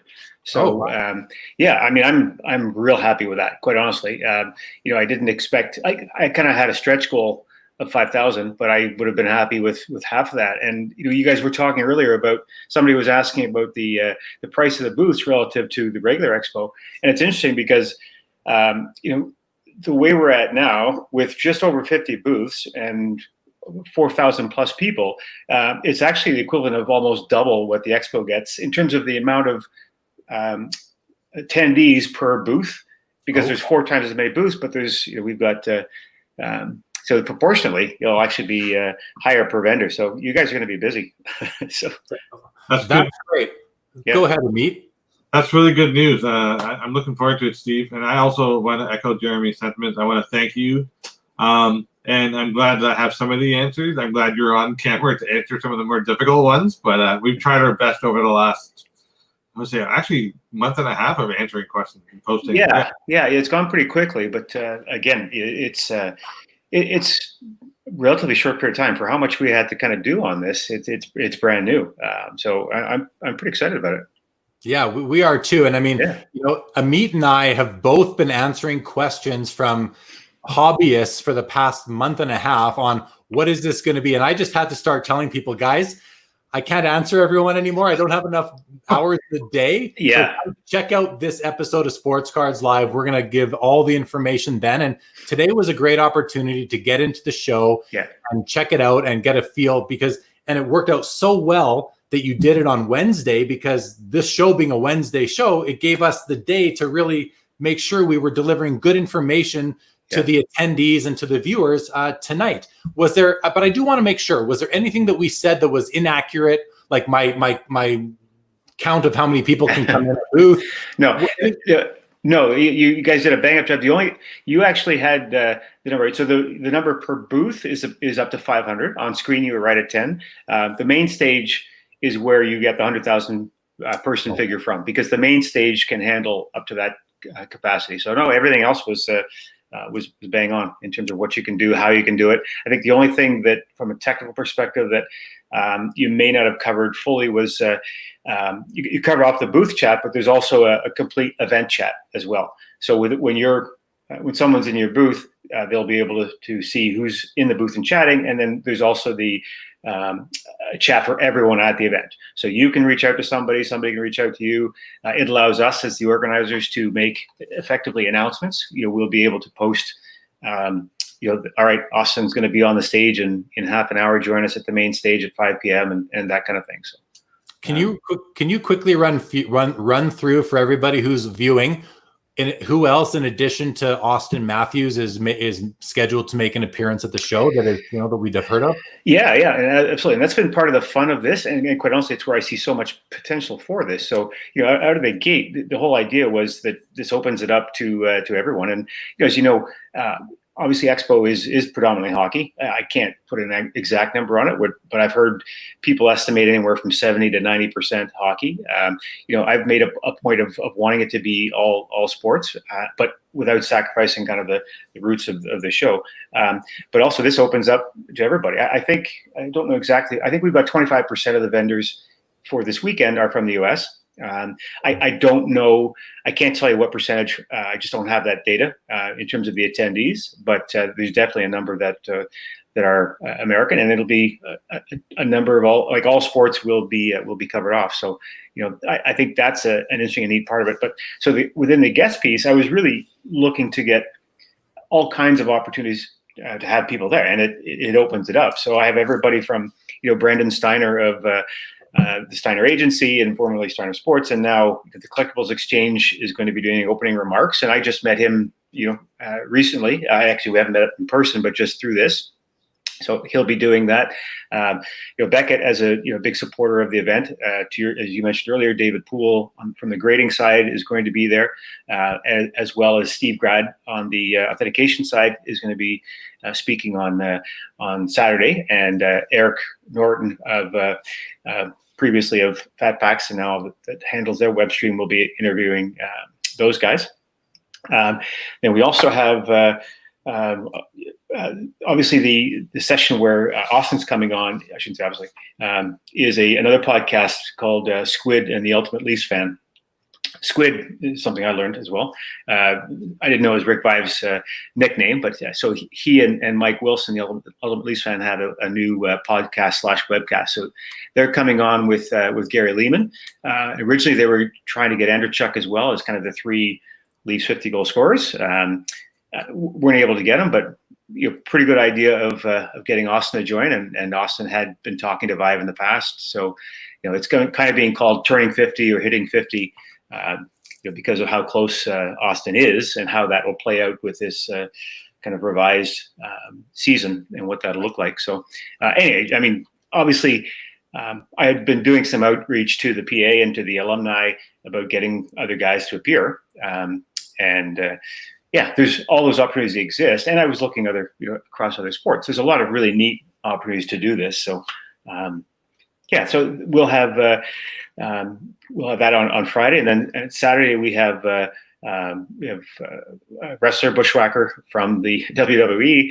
We have Reggie Jackson, who I'm not a baseball guy, but he's always the guy that's. If I recognize a guy, he's an icon in the sport. But I've always admired him. He'll be on, and Brandon Steiner, who's a longtime New York, born and bred in New York, is going to interview Reggie, and then we'll have Phil Esposito. And the cool thing about these experiences is that we can't do autographs the same way, obviously. But quite honestly, if we had a live expo, that whole autograph portion would have been done differently anyway. So we'll be doing the Q&As will be free with all the guests, and then there'll be additional what we're calling VIP guest experiences. So, you can buy a 2-minute video chat with Reggie Jackson and then get a signed ball or something like that. So it's not the same, but it's pretty cool. And so those experiences, and those are between Reggie and Esposito, they're two pretty colorful guys, with no shortage of things to say and stories to share. So that's awesome, man. I mean, I think it's awesome that you found a way to bring the feel of the real expo to the virtual one by not just having vendor booths, but by having this main stage. You mentioned the Steiner piece. You mentioned the Beckett Grading Services grader, who I will be actually hosting that particular main stage discussion. Eric Norton, who works at Beckett. He also hosts their YouTube live streaming show called Beckett Live Presents. So check out Eric's show as well. He'll be interviewing Steve Grad. Steve Grad is a lead authenticator for Beckett Autograph Services. Steve will actually be the guest on this show, on my show, Sports Cards Live, coming up on Saturday. He's actually next Wednesday. Excellent. Saturday is the Expo recap episode, Steve. We also have as a guest too, I didn't mention Jeff Wilson. And Jeff, for those of you that may or may not know him, he's a sport card investor. He's got the YouTube show, and he's very big on the hobby and as an investment opportunity. And he, just a few weeks after I had announced my event, he announced that he was doing, he's calling it the Virtual, and that's the virtual event that's taking place on the weekend that the National would have been. So, initially I was kind of, oh crap, he's offering an expo that's free. This is competition. But I just decided, what the hell, I'll reach out to him and say, let's work together, kind of see how we can, build this, learn from each other. And he's going to be giving a talk on Friday on stage as well. So, that'll be interesting. I'm very familiar with him and his YouTube channel, Sports Card Investor. He's got well over 20,000 subscribers. I only have about 430. So everybody watching, please subscribe. Let's catch Sports Card Investor's subscriber count. But he's got a lot more going on than just a YouTube channel. He's got a membership program. He's got I forget the name of his tool. The Market Movers. Market Mover. He's got his Market Movers tool, which is like a way to track prices. And he really approaches the hobby from an investment perspective. And I will go as far to say a short-term investment perspective. It's all about who's hot now and what cards are going up today, what cards are going down today. So, I look at investing, and I talk about this almost every episode. I look at investing in sports cards in two different approaches. There's your short-term kind of day trader approach, which I would liken more to what Jeff is doing. Nothing wrong with it. It's an approach, and he's had some success. Then there's the long term, the blue chip approach, the Apples and the IBMs, and the General Electric approach, where you're looking for your more long term hold. So, in any event, his session on the main stage will likely be extremely interesting. And I can tell you, he's a colorful character. He's very entertaining to watch. I love if anyone's seen, I'll do an imitation. If anyone's seen his episode, his show, and I'll have to make sure I don't wake up my family, but his opening remarks are, Jeff, if you're watching, please, this is just for fun. But he opens up every episode where he goes, "Hello, sports card investors, and welcome to another episode."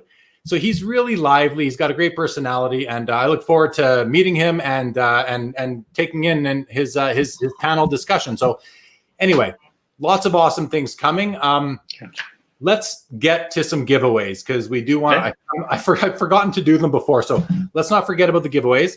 Ameet, before we do, anything that you want to add? You've kind of been in the middle there. One thing I want everyone in the, viewing audience to be aware is Steve has been really working hard to get to know the hobby. I'm proud of you for talking about the lingo. You even mentioned you dropped some lingo in chat today. That was impressive. He's actually been doing you're doing a lot of outreach on a corporate perspective, and I know this is a business and you're trying to drive a business, but you've actually been reaching out to collectors and talking to people and asking them for their opinion. You're actually listening, and I appreciate your active listening in that regard. And it's good to actually to get to know you on a more personal level, and watch you as you grow to bigger and better things. So thank you very much for all your support so far. Oh, well, thanks for saying. Yeah, I mean, I'm good at some things that I know, but I also now know what I don't know about the hobby, and it's a lot. I could write a book about it if if I knew the rest. But I was the same way prior to this. I was in the fan expo of the Comic-Con world, and same thing. I didn't grow up in the hobby, so there's a ton to learn. But I love that it's based on passion, and that cuts both ways. Like, and you guys know, I mean, when I first announced this concept, was getting some heat on Facebook and so on. But you know what? I had a good sense that there was an opportunity for this. There are enough other elements that are kind of moving this way and modernizing it in the hobby and in other spaces. And through the support and just the education and not getting sucked down to those rabbit holes. There's a huge shift in tide, both in terms of the approach and the attitude and the excitement about this. And then you've seen that in the registrations; they've just gone, quite aggressively up. So awesome. Appreciate it. Just to add a little bit to that, as Steve said, he doesn't come from the hobby background, but I noticed right away. Steve, when did you take over the show? So I've been doing both shows a year since 2016.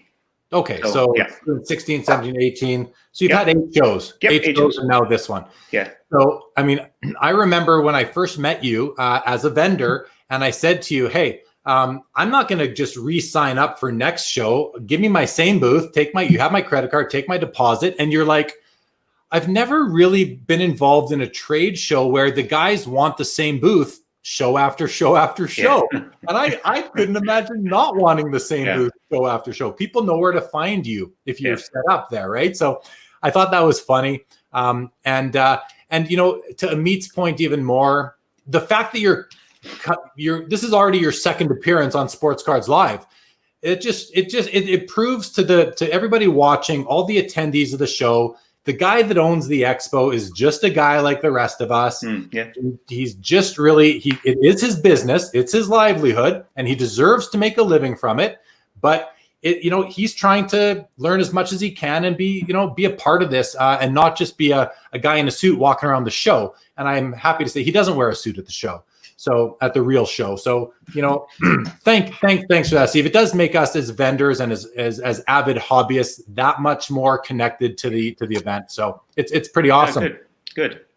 Okay. So Steve, guys, everybody watching, as Ameet and I mentioned earlier, we've dropped a couple of hints throughout the show. So we're now going to do a couple of giveaways, and the giveaways, in order to win one of these 2 prizes, you are going to have to put your answer in the chat, and I will be watching it. And the first person to get the answer correct is going to win the first prize. So here's the first prize. The first prize, I'm going to share my screen here, guys. So we're all going to go off to the side. This is the first prize. It's an autographed Eddie Shack, Hockey's Most Entertaining Stories book, written by Ken Reed, who again was my guest back on episode 18 a week ago yesterday. Check out that episode. Ken wrote this book. Steve is going to ship this to the winner. So this is the cover, and then here you go. There's a picture of the autograph on the inside page of the book. So that is going to go to the first winner. Or actually, what we'll do is the first winner will have the choice. Yeah, we'll do it that way, I think. Okay. And the second prize is going to be another Ken Reed book, Hockey Card Stories 2, which we showed on the last episode last Wednesday. And there is the inside cover autograph. And what I love about this book is the inside page is meant to look like a piece of gum with all the flour on it that we used to find in wax packs. So it's totally off topic, guys, but it's funny. We still call unopened cards wax, even though they don't use wax anymore. They use like a foil type of wrapping or plastic even. So or tins and boxes and all that foam. So those are the prizes. So if everybody is ready, yes, that is Ken Reed's autograph, Paul. I'm going to unshare the screen. We're going to go, we'll keep ourselves like that now. Why not? We'll go wide angle. So before we get to the first question, I'm going to just run through the comments that have come in. Steve, here's one for you. Billy wants to know, how many people typically attend the expo in person? Yeah, that's a good question. So between the 2 expos, we get between 16 and 20,000 total for the year. It tends to be the fall's a little bit heavier, so kind of 10 to 12 in the fall, and then the spring is more like 8 ish. But again, part of why I'm pretty happy with the attendance that we've got. And again, we've got a quarter of the number of booths that we typically would. Vendors, sorry, not booths, but. Sure. And I can say as a guy who's been set up at Expo since several years ago, people always say, oh, the fall expo is the one to be at, but I'll tell you that spring expo, I've had some banger shows at the spring expo too. So it's not like one's better than the other. A lot of people like the fall expo because Upper Deck Series 1 just comes out. Right. But the spring expo, you've got Series 2, you might have SP Authentic, and you've got playoff hockey too, which does help. You've got playoff basketball, which helps, and baseball has started as well. And let's not underestimate the power of basketball at the expo as of recent years. Couple more comments. Andy wants to know, Steve, can I drink Guinness in my booth? Well, he sure can at the virtual show, hey, Steve? That's right. He also wants to know, how many cameras can I use at my booth? I mean, I can very quickly say the answer is like 10, right, Steve? Yeah, it's again, there's a couple of factors with that, but if the average person has one computer, then typically you'll have the camera on your computer. You could have a second USB camera, and many people will use their cell phone as a second or third camera as well. So there's lots of different ways to do it. Some of the folks, I think the folks at Dolly's are going to have actually 2 different cameras set up in different parts of the store. So it really can be configured any way that you want. You can have and I think the Framework guys are going to be doing this. They could have one person remotely dialing into the same account and one person in the store. So, it's really unlimited. But I heard you talking earlier about some of the things you need to manage, just like muting second devices and that kind of thing. But yeah, there's flexible. Lots of configurations. Even in when the booths I was able to see today, there's everything. Everyone was different.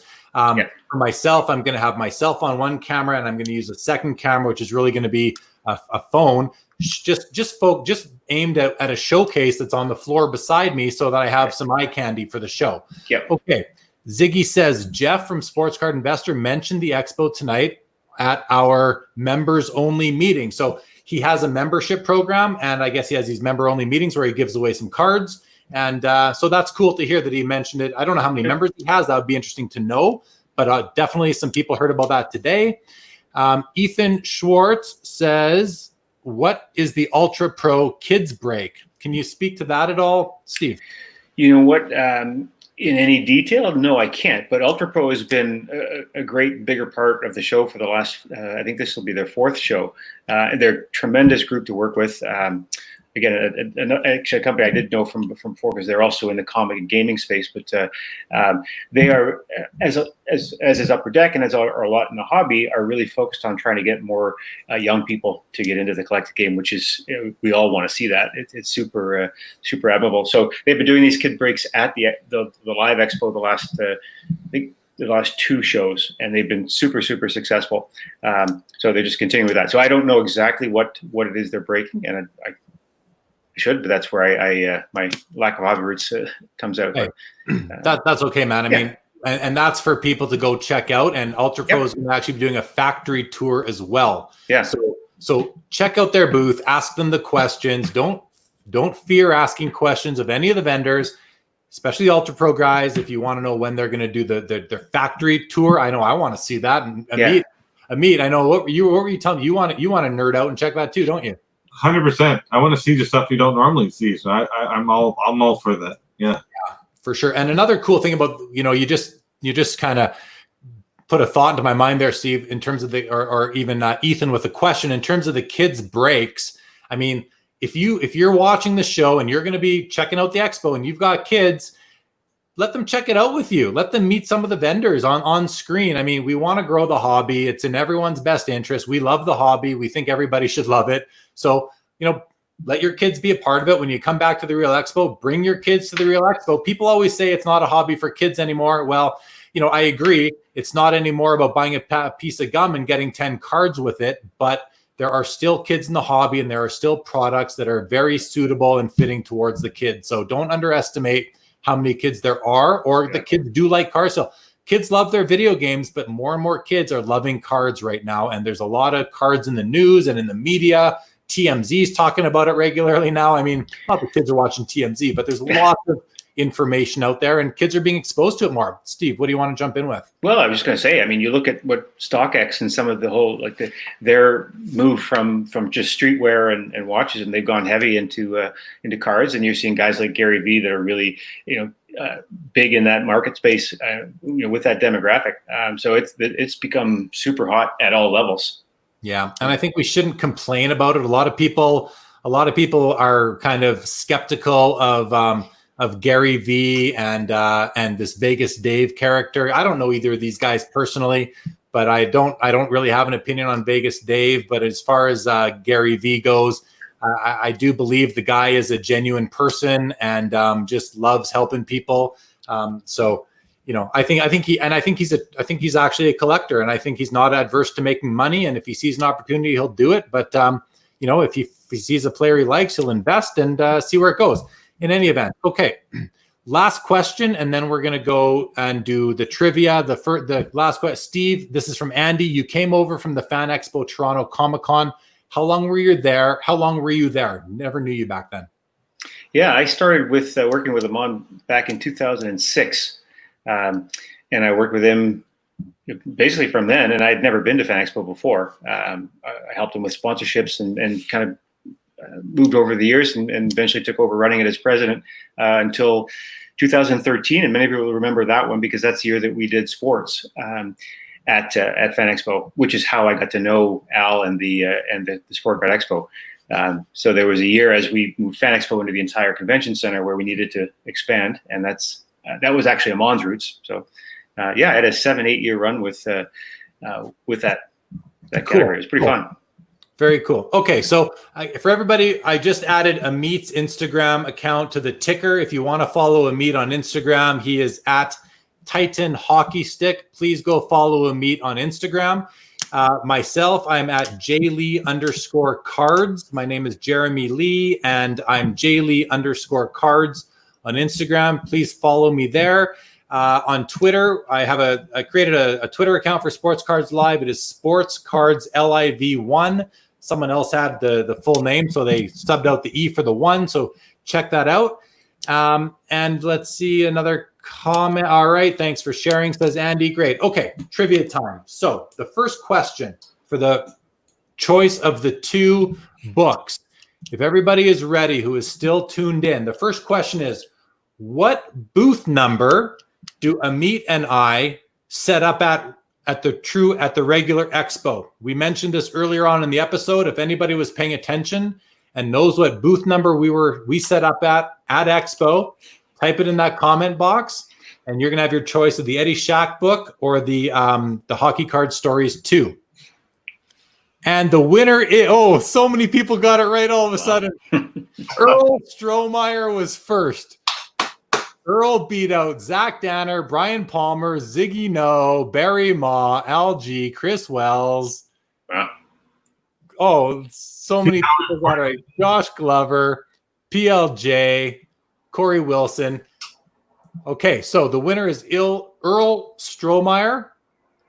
Earl, what you need to do to claim this prize is somehow send me your address and I will forward it on to Steve. Or Steve, can they just email you directly at your at the expo? Or so sure. I can Just sales@sportcardexpo.com and I'll so it's sales@sportcardexpo.com. No plural. Sales@sportcardexpo.com. Earl, congratulations. You win your choice of the 2 books. And you got in there quick. Yeah, Bon Halen, darn lag. If you're watching on Facebook, you're probably not going to win this prize because you're 10 seconds behind. If you're watching on YouTube, and I urge you to watch on YouTube over Facebook and subscribe, please, you have a better chance at winning. Okay, second question. Earlier on in the episode, Ameet paid homage to the sausage dealer. How did he do it? How did Ameet pay homage to the Expo sausage dealer? Anybody? No. Brian Palmer. Brian Palmer with the win. Cologne, he says. That's right. Ameet he sprayed a scent into the air in front of him and breathed it in to get a reminder of what it's like. There we go. There it is again. Everybody loves a sausage guy at Expo. Oh, to pepperoni, says Art Ma. That is right. That is right. I actually had a plan, Jeremy, where if I had a bit more runway, I was going to put together for the VIP packages. It would include a little bundle of sausages with each one and send them out in advance. That would have been hilarious. I do think that there be an opportunity for the sausage guy to actually sell some product at the show. I mean, he sells enough at the real show. Yeah. Why not pack it up? And I mean, that stuff can travel, right? It doesn't need to. It's got a good shelf life, I would think. No. Oh yeah. Okay, so guys, I mean, that's. I think we've done a good job here. I think we've pretty much covered. I'm just gonna switch the view here. Sorry, guys. Okay, we'll leave it as is. So anything else, Ameet, any comments, Steve, any sort of parting comments? Anyone else from the viewer that wants to say anything, guys? The show, Steve, what are the hours of the show? Yeah, the hours are 11 a.m. to 7 p.m. Eastern Standard Time, both Friday and Saturday. It's pretty full schedule. So I said I think we'll hit the 5,000 number. I would just invite and encourage everybody to come out and check it out. And it's not going to be perfect, but I think it's going to be pretty good. And I'm looking forward to somehow integrating this into future expos as well. Awesome. So Earl, you're going to send Steve an email. You're going to tell him which book you want. And then Brian, you are going to also send Steve an email, Brian Palmer, Steve, just for your records. Okay. We'll also send you an email, and Steve will send you the other book that is not claimed by Earl. There were a whole bunch of other correct answers that came in after Brian's on the cologne or the spray. So thank you, everybody, for paying attention. Wish we could give everybody something, but keep on tuning into the show as the weeks and months go by, and we'll try and do more. Corey Wilson wants to say thank you for all your hard work, Steve. Yeah, it's nice to see Steve get a few accolades. I think it can be a lonely place to be sometimes when you're running this show.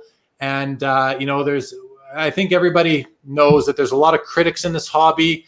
There's a lot of people that don't give it time, and people that think that things need to be sort of presented right away. So, let's build this thing together. It's going to be, something that I think will live on for a while. It's part of the hobby. It's part of our hobby. Ameet, add something on there for me. I want to say this is a new era of the way we are going to be living together, working together, and playing together. So virtual is the new future, or is the future, and it will be the future. Remember to be courteous to all your dealers and sellers and all the people you engage with. Please, take the time to get to know us, talk to us, and reach out to us at the expo and off the expo and on Instagram. We just want to meet people and expand our knowledge of the hobby and our passion for the hobby. So I'm going to steal a line: the passion that unites us all. It's so true. It's cheesy, but it's so true. Yeah, for sure. Steve, how about you? Parting comment to the viewers? I really would echo what Ameet just said. And Jeremy, you mentioned it earlier, that I've really enjoyed and continue to enjoy getting to know each of the guys. And there's so many really neat characters that it's great to be able to understand. And that's what makes it so fun. I mean, yeah, you could just go and buy on eBay, but it's so much more fun to really understand the stories and hear the stories. So it's a big part of why I brought the guest experiences and so on. It's just people want to hear the stories. The passion does run deep, and it's fun to engage. For sure. I agree completely. It's gonna be a fun weekend. Let's get to know each other. Let's just continue hobbying as we have. Brett, who's a regular viewer. Oh man, missed another episode. Hey Ameet, hope you're well. Good evening, everyone. Brett, welcome to the show as always. You can go back and watch us. If anyone came in late, guys, all the Sports Cards Live episodes live on the YouTube channel, Sports Cards Live. I've said it before, I'll say it again. Please go subscribe, trying to build up the show. I will be hosting on the main stage a panel with with Beckett Grading Services senior grader David Poole at 1:15 p.m. Eastern, potentially subject to change. So keep your eyes on the schedule. On the main stage, we're going to be talking about everything grading in the hobby. So that'll be very interesting. Yeah. Jim says, nice win, Earl, the biggest hockey collector in West Virginia. So there we go. An American tuning in. Love it. And Earl's someone who watches the show. Thank you for tuning in. And Scott says, I've been dealing with Ameet for years, and he even welcomed me into his home when we made an in-person deal at his place. Just a stand-up guy, right? This is a community, people. We are friendly people. Ameet's one of the best to deal with. So don't have fear dealing with the vendors. Protect yourself where you can if you need to, just, transact as you would normally. We want this to be as much like a normal expo as possible. Guys, I think this was an amazing episode. Thank you both for joining. Ameet, especially you for coming on. I mean, your son, it's really important to me that Ameet, who's one of my best friends in the hobby, got to join the show for the 20th episode. Steve, this is the 20th episode. I think you were on originally episode 6 or 7. Yeah, it was early on. I want to be like Alec Baldwin though on Saturday Night Live and get the most. Yeah, the most appearances. The most appearances, exactly. Okay, I'm going to run through the remaining comments, and then we're going to sign off, guys. So very quickly, Jim, nice win, Earl. Yes, we did that one. Scott, we did that one. Earl thanks Jim, and Earl has made his way to the Real Expo too. That's great to hear. All right, guys, thanks everybody for viewing tonight. We look forward to seeing you all at the Expo this weekend, the Virtual Expo. And then we, of course, look forward to seeing you all at future Virtual Expos, as well as the real thing. Good night, everybody. Subscribe, view in the future, hobby it up, be kind to everybody, and see you soon.